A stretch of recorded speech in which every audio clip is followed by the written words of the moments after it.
नमस्कार, आप देख रहे हैं भारत अपडेट। मैं हूं आपके साथ ऋतु भंडारी। शुरुआत करते हैं बुलेटिन की, जहां सीएम योगी आदित्यनाथ ने समाजवादी पार्टी पर एक जोरदार हमला बोल दिया है।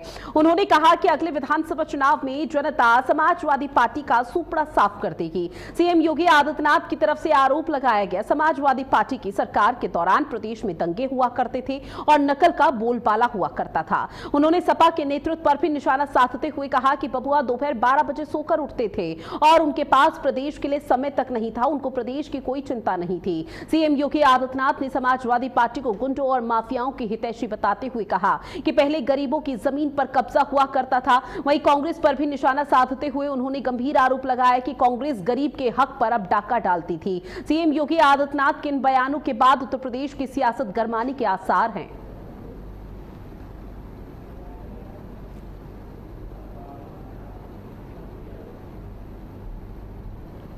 तो देखिए, सीएम योगी आदित्यनाथ एक खास कार्यक्रम में पहुंचे हुए थे, जहां सीएम की तरफ से संबोधित करते हुए बिना नाम लिए पहले तो खूब जोरों के साथ विपक्षी पार्टियों पर निशाना साधा, बाद में समाजवादी पार्टी को गुंडों और माफियाओं की हितैषी बताया और इसके साथ ही कहा कि बबुआ दोपहर 12 बजे सोकर उठा करते थे, उनको प्रदेश की कोई चिंता नहीं थी, प्रदेश के लोगों की चिंता नहीं थी और प्रदेश के जो जनहित से जुड़े हुए मुद्दे हैं उसको लेकर कोई चिंता नहीं थी। और ऐसे में सिर्फ उन्होंने माफिया और गुंडों को ही यहां पर श्रेय दी है। और उसके बाद सीएम योगी आदित्यनाथ के जो ये बयान एक के बाद एक सामने आए हैं और समाजवादी पार्टी की सरकार को दंगे विरोधी के तौर पर घोषित किया गया और अब उसके बाद एक के बाद एक यहां पर सियासी जुबानी तीर विपक्षी पार्टी की तरफ से भी छोड़े जा रहे हैं। हालांकि सीएम योगी आदित्यनाथ ने एक बड़ा तोहफा दिया और ऐसे में रसोइयों और छात्रों से भी आज मुलाकात की थी और छात्राओं से मुलाकात के दौरान ही सीएम योगी आदित्यनाथ की तरफ से बड़ा बयान दिया गया था। 2017 से पहले उत्तर प्रदेश बीमारू राज्य हुआ करता था और 2017 के बाद पूरी तरह से उत्तर प्रदेश की तस्वीर और तकदीर बदलती हुई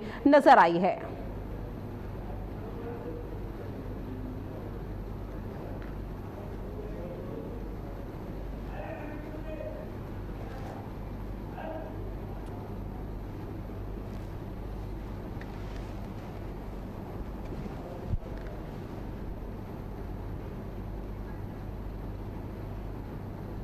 समाजवादी पार्टी की एजेंडे में गरीब कोई मुद्दा ही नहीं था। आज आपने उनका बयान पढ़ा होगा, समाजवादी पार्टी के मुखिया का, बबुआ ने आज एक बयान दिया है, कहा है कि जब हमारे परिवार के सभी लोग सांसद हैं इसीलिए तो सपा सपा बनी हुई है।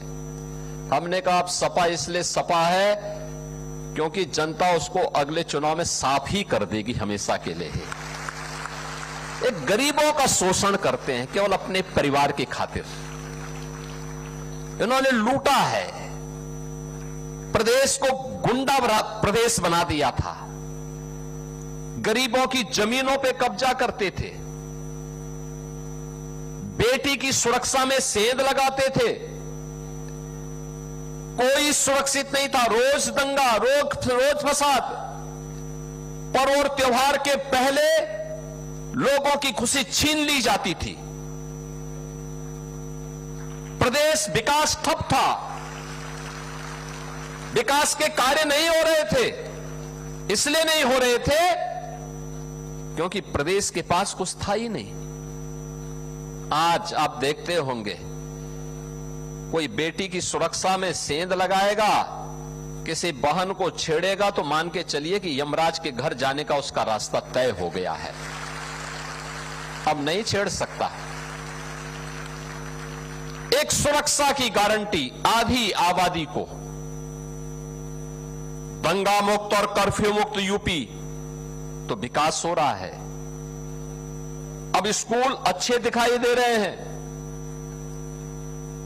वे लोग कर नहीं पाए थे लेकिन आक्षेप जरूर लगाते हैं। आज मैं देख रहा था, जब मैं आ रहा था प्रदर्शनी लगी हुई थी, छोटे छोटे बच्चे, यानी आंगनवाड़ी बाल वाटिका में भी पढ़ने वाले बच्चे, अक्षर ज्ञान उनको है, वाक्य विन्यास कैसे होता है, ये निपुण भारत अभियान की सफलता को बताता है। अब ये केवल तीसरी क्लास तक नहीं बल्कि 5वीं क्लास तक सीधे आगे बढ़ रहा है। 6ठी, 7वीं, 8वीं के बच्चे अब कुछ नए अभियान के साथ आगे बढ़ रहे हैं। पहले उनकी यूनिफॉर्म कैसे लगती थी, बहुत खराब, और अब तो 2 यूनिफॉर्म हर बच्चे को उपलब्ध करवाई जा रहे हैं, बैग दिया जा रहा है, बुक्स दिया जा रहा है, जूते मोजे बच्चों को उपलब्ध करवाए गए हैं। हर बच्चे के लिए साल भर में स्वेटर की व्यवस्था भी है। अब कोई गरीब का बच्चा सर्दियों में, भीषण सर्दी में ठिठुरते हुए स्कूल में नहीं आएगा, बल्कि स्वेटर पहन करके स्कूल में गरीब का बच्चा भी आएगा। साथ ही राजधानी लखनऊ में आम आदमी पार्टी के राज्यसभा के सांसद संजय सिंह और समाजवादी पार्टी के प्रमुख अखिलेश यादव के बीच मुलाकात हुई। दोनों दिग्गज नेताओं के बीच हुई अहम बातचीत ने 2027 के विधानसभा चुनाव से पहले उत्तर प्रदेश की सियासत में गठजोड़ की चर्चाएं तेज कर दी हैं।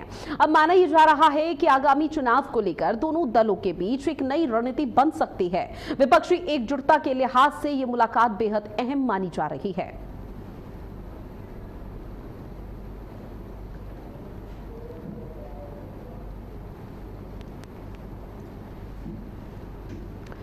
तो दो दिग्गज नेताओं की मुलाकात के बाद कई तरह के सियासी मायने निकाले जा रहे हैं। इसके साथ ही आपको बता दें कि विधानसभा चुनाव है और ऐसे में एक समय हुआ करता था जब इंडिया अलायंस यानी कि कई विपक्षी पार्टियों का गठबंधन हुआ था, जैसे इंडिया नाम यहां पर दिया गया था। जिसके बाद विधानसभा चुनाव जब अलग अलग राज्यों में हुए तो उस दौरान यहां पर आम आदमी पार्टी की तरफ से खुद ऐलान कर दिया जाता है कि वो सिर्फ लोकसभा चुनाव के लिए था, विधानसभा चुनाव के लिए किसी से कोई गठबंधन नहीं है। और आम आदमी पार्टी एकला चलो वाली राजनीति को अपना रही थी, चाहे वो बिहार था या दिल्ली था। लेकिन अब आम आदमी पार्टी के राज्यसभा सांसद संजय सिंह और अखिलेश यादव की मुलाकात के कई मायने निकाले जा रहे हैं और ऐसे में उम्मीद और आसार ये जताए जा रहे हैं कि शायद आने वाले समय में इन दोनों ही पार्टियों का गठबंधन उत्तर प्रदेश में होता हुआ नजर आए, क्योंकि सभी का एक मकसद है कि उत्तर प्रदेश से बीजेपी की सरकार को खाड़ फेंक देना। और एक इसी मंशा के तहत एक इसी उद्देश्य के साथ कांग्रेस पार्टी भी अब लगातार अलायंस में आ रही है और कांग्रेस के साथ पहले से ही 2022 के विधानसभा चुनाव से ही गठबंधन है। लेकिन आम आदमी पार्टी को लेकर जो एकला चलो वाली राजनीति अपनाती थी, उसको लेकर अब ये कयासबाजी बहुत तेजी के साथ लगाई जा रही है कि 2027 के विधानसभा चुनाव में गठजोड़ समाजवादी पार्टी के साथ हो सकता है, क्योंकि जो मेन एम है, जो उद्देश्य है, वो आम आदमी पार्टी का भी यही जो समाजवादी पार्टी का है कि बीजेपी को उखाड़ कर फेंक देना है। भले ही समाजवादी पार्टी का मंत्र से आए, मुखिया यहां पर अखिलेश यादव बने, लेकिन अभी जो उद्देश्य है उसको अपनाते हुए ये गठजोड़ की कयासबाजी बहुत तेजी के साथ लगाई जा रही है और आने वाले समय पर यह परिवर्तन होता हुआ नजर आएगा।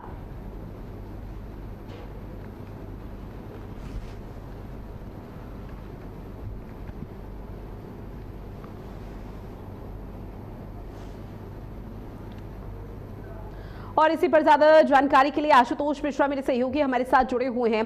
आशुतोष, चूंकि देखिए अब सीएम यहां पर अखिलेश यादव के साथ साथ संजय सिंह की मुलाकात, इसके आखिर सियासी तौर पर क्या मायने निकाले जाएं, क्योंकि जब लोकसभा चुनाव में इंडिया गठबंधन हुआ था, उसके बाद विधानसभा चुनाव हुए थे और आम आदमी पार्टी ने खुद इस बात का ऐलान किया था अरविंद केजरीवाल की तरफ से कि आम आदमी पार्टी एकला चलो वाली राजनीति अपनाएगी और इसके साथ ही विधानसभा चुनाव में किसी से कोई गठबंधन नहीं रहेगा। लेकिन अब दोनों दिग्गजों की मुलाकात अखिलेश और संजय सिंह की, इसके बाद ये कयासबाजी लगाई जा रही है कि बहुत जल्दी गठजोड़ हो सकता है।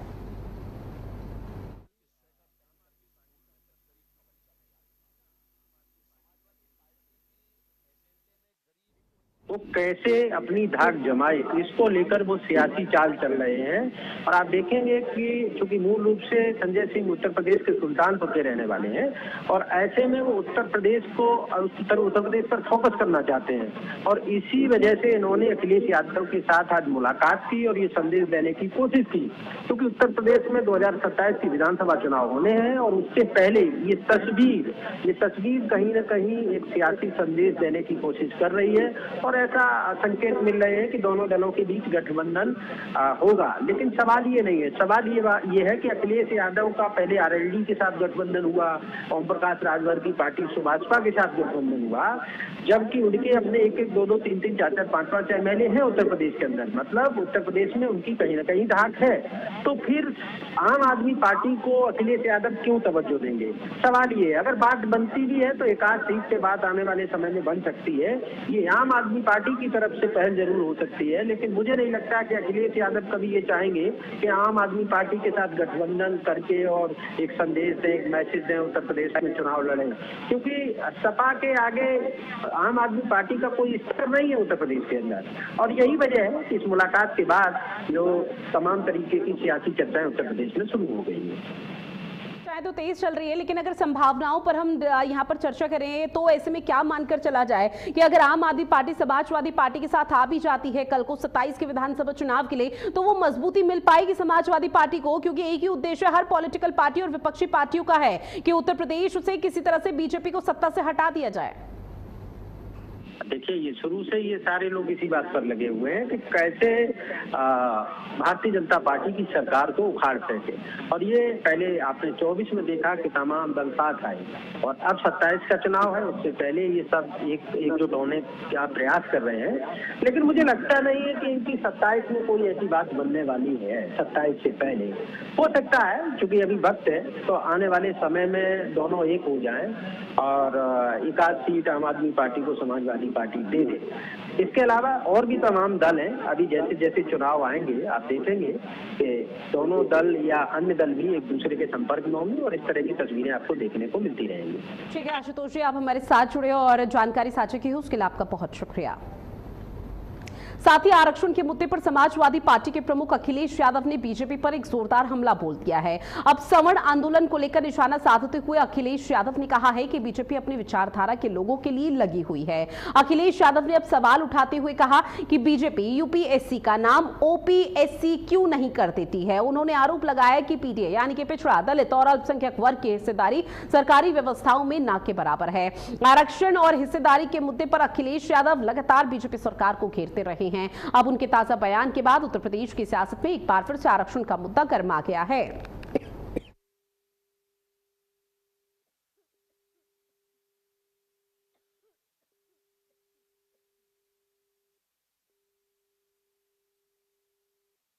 आरक्षण की के जंतर मंतर पर लड़ी जा रही है, लेकिन पूरे देश भर में इसके लेकर सियासत हो रही है। बात उत्तर प्रदेश की जाए तो अखिलेश यादव के एक के बाद एक कई बयान सामने आ रहे हैं। सोशल मीडिया प्लेटफॉर्म के माध्यम से एक बार फिर से उन्होंने पोस्ट किया। बाकायदा उन्होंने कहा कि बीजेपी सरकार यूपीएससी का नाम बदलकर ओपीएससी आखिर क्यों नहीं कर देती है। अगर आरक्षण से इतनी ही दिक्कत है तो उनको लगता है कि लेटरल एंट्री के नाम पर यहां पर जो चीजें सुनिश्चित की जा रही हैं वो सही नहीं है और पिछले दरवाजे से बीजेपी का सुपड़ा भी साफ हो जाएगा। इस तरह का जिक्र करते हुए अखिलेश यादव नजर आ रहे हैं। उन्होंने यह भी कहा कि जो पीडीए है, पिछड़ा, दलित, अल्पसंख्यक, वो सबसे ज्यादा इस आरक्षण की वजह से उन लोगों को लाभ मिल पा रहा है और आरक्षण की अगर समाप्ति हो जाती है तो इन लोगों को लाभ नहीं मिल पाएगा।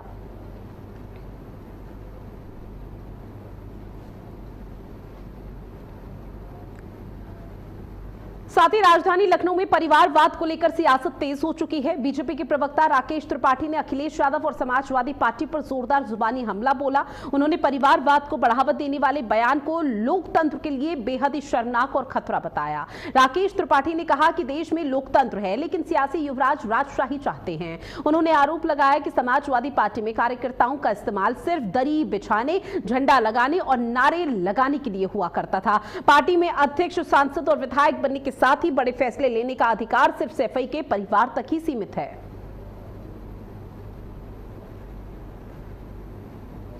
तो देखिए, समाजवादी पार्टी की तरफ से, अखिलेश यादव की तरफ से जब से ये बयान दिया गया है कि परिवार वाद हो रहा है समाजवादी पार्टी में, इसलिए समाजवादी पार्टी में अभी तक कोई फूट की स्थिति, कोई अंतरकलह के हालात नहीं दिखे हैं या दो फाड़ की स्थिति नहीं हुई है। लेकिन अब इसको लेकर खूब जोरों के साथ सियासत हो रही है। बीजेपी के प्रवक्ता हैं राकेश त्रिपाठी, जिन्होंने जोरदार हमला किया है अखिलेश यादव पर और कहा कि ये कार्यकर्ताओं का अपमान अखिलेश यादव ने अपनी पार्टी के लोगों का किया है। स्वीकारोक्ति अखिलेश यादव की ये दिखाती है कि उनका लोकतंत्र में भरोसा नहीं है। भारत में लोकतंत्र है, ये कोई राजशाही नहीं चल रही है जहां युवराज इस बात को छाती ठोक करके सार्वजनिक तौर पर ऐलान करें कि परिवार के लोग ही चुनाव जीत सकते हैं। समाजवादी पार्टी के भीतर क्या बाकी पार्टी के कार्यकर्ता दरी बिछाने के लिए हैं, नारे लगाने के लिए हैं, झंडे लगाने के लिए हैं? क्योंकि सैफई कुनबे से ही विधायक या सांसद बनेंगे, पार्टी में टिकट तय करेंगे, पार्टी का अध्यक्ष बनेंगे। यह शर्मनाक है, दुर्भाग्यपूर्ण है। साथ ही अयोध्या में श्री राम जन्मभूमि मंदिर के मुख्य शिखर पर नवीन धर्म ध्वज फहराया गया। जहां श्रावण शुक्ला पक्ष नवमी के पावन अवसर पर धर्म ध्वज फहराए जाने के बाद राम भक्तों में खासा उत्साह देखने को मिल रहा है। आपको बताते चले, श्री राम जन्मभूमि तीर्थ क्षेत्र ट्रस्ट ने धर्म ध्वज की तस्वीरें और वीडियो साझा किया है। सोशल मीडिया प्लेटफॉर्म के माध्यम से मंदिर के भव्य शिखर पर लहराता धर्म ध्वज श्रद्धालुओं के लिए आकर्षण का केंद्र रहा है। अब ऐसे में सनातन परंपरा में धर्म ध्वज को आस्था, विजय और आध्यात्मिक चेतना का प्रतीक माना जाता है।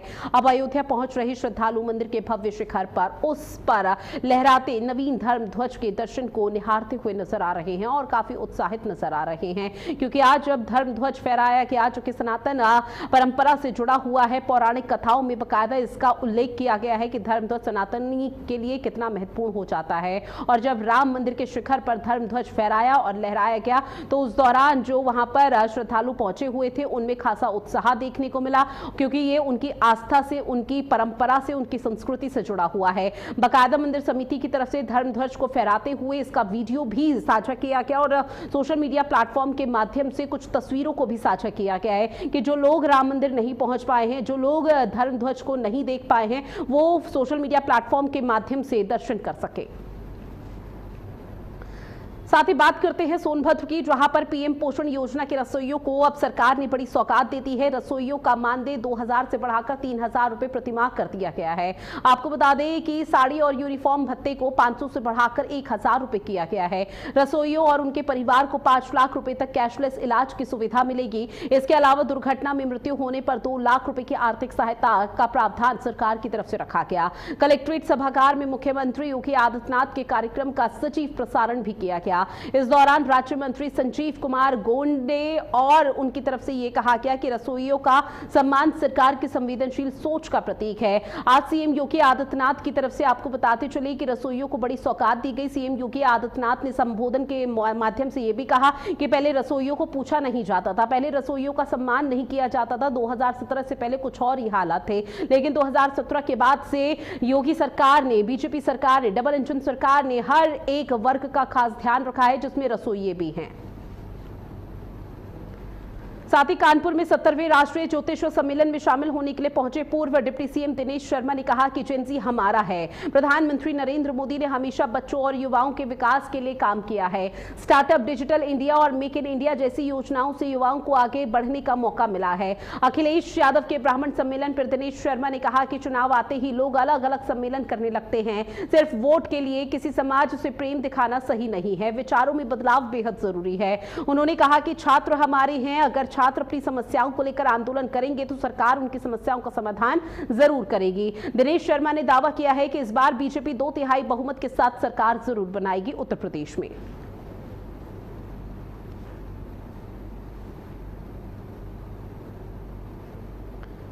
उत्तर प्रदेश के पूर्व डिप्टी सीएम दिनेश शर्मा आपको बता दें खास कार्यक्रम में पहुंचे और मीडिया से रूबरू हुए हैं कानपुर में, जहां उन्होंने अखिलेश यादव पर निशाना साधते हुए कहा कि जब 2027 के चुनाव पास आ रहे हैं, नजदीक आ रहे हैं, तो यहां पर हर वर्ग को साधने का प्रयास किया जा रहा है। विचारधारा से मेलजोल बढ़ाने का प्रयास किया जा रहा है, लेकिन विचारधारा से ऐसे बदलाव करने से कुछ नहीं होगा, बल्कि अपने अंतर मन में भी उस स्थिति में परिवर्तन करना जरूरी है।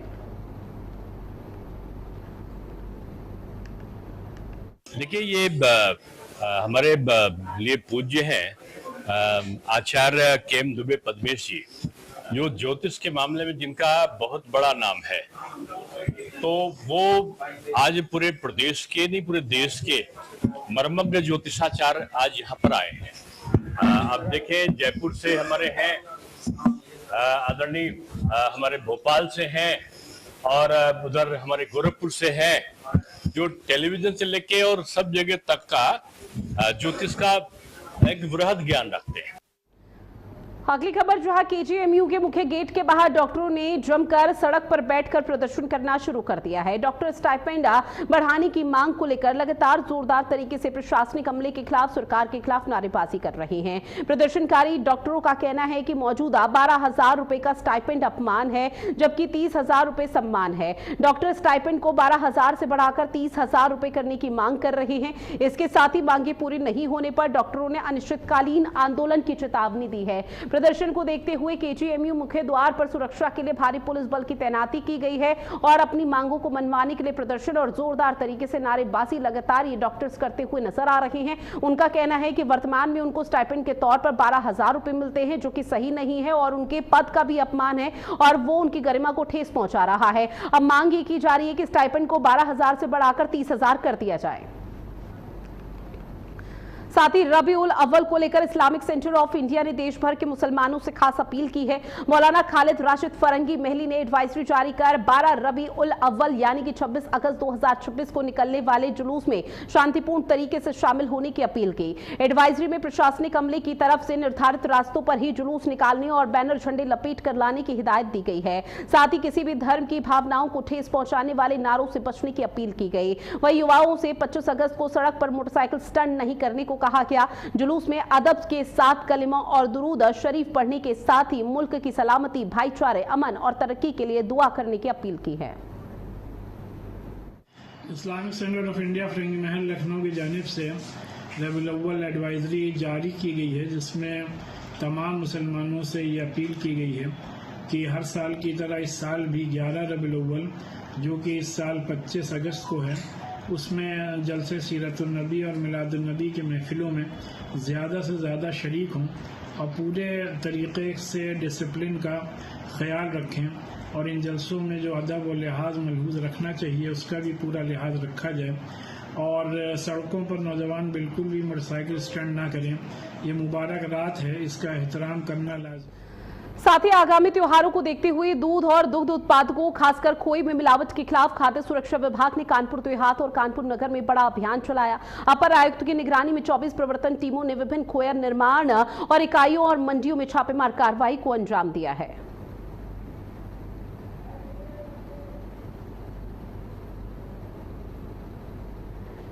तो देखिए, इस पूरे मामले को लेकर बीएनएस की धाराओं के तहत एफआईआर भी दर्ज कर ली गई। 3 खाद्य कारोबारियों के पंजीकरण पर निलंबन या निरस्तीकरण की कार्रवाई की गई है। अब कानपुर नगर के खोया मंडियों में भी कार्रवाई करते हुए तकरीबन 4.5 क्विंटल खोया नष्ट कर दिया गया। जो कि आगामी त्योहार है, रक्षाबंधन का त्योहार है, तो खोए से बनी हुई कई मिठाइयों में मिलावट यहां पर की जाएगी और उसी को लेकर प्रशासनिक अमला, खाद्य विभाग पूरी तरह से अलर्ट मोड पर है। साथ ही संडीला रेलवे स्टेशन पर रविवार को ट्रेन से उतरते समय एक ही परिवार के 3 लोग गिरकर घायल हो गए। जहां संडीला स्टेशन के प्लेटफॉर्म नंबर 2 पर बरेली बनारस ट्रेन से उतरते समय अचानक संतुलन बिगड़ गया, जिससे तीनों नीचे गिर गए। हादसे में उनकी पत्नी को गंभीर चोटें आई है, जबकि व्यक्ति और उनके बेटे को मामूली चोटें आई हैं।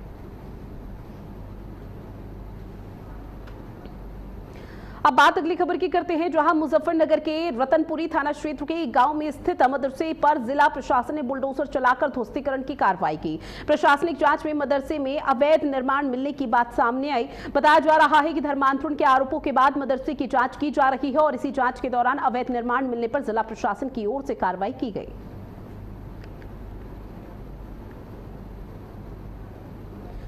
वहीं झांसी के लक्ष्मणगंज नाले में एक डिलीवरी बॉय बाइक समेत गिर गया, जहां भारी बारिश के बीच हुए हादसे का वीडियो सोशल मीडिया पर तेजी से वायरल हुआ। बताया जा रहा है कि नाले पर सुरक्षा के लिए लगी जाली काफी समय पहले चोरी हो गई थी, जिसकी वजह से बड़ा हादसा हुआ है।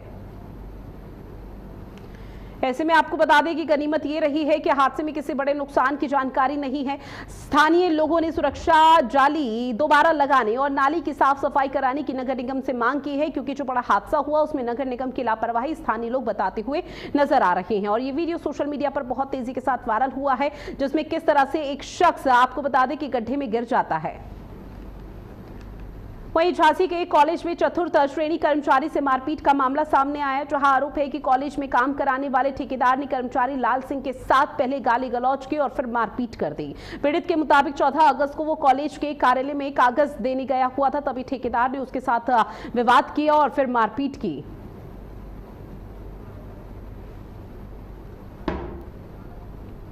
और चलिए, बुलेटिन में इतना ही। आप बने रहिएगा भारत अपडेट के साथ। नमस्कार।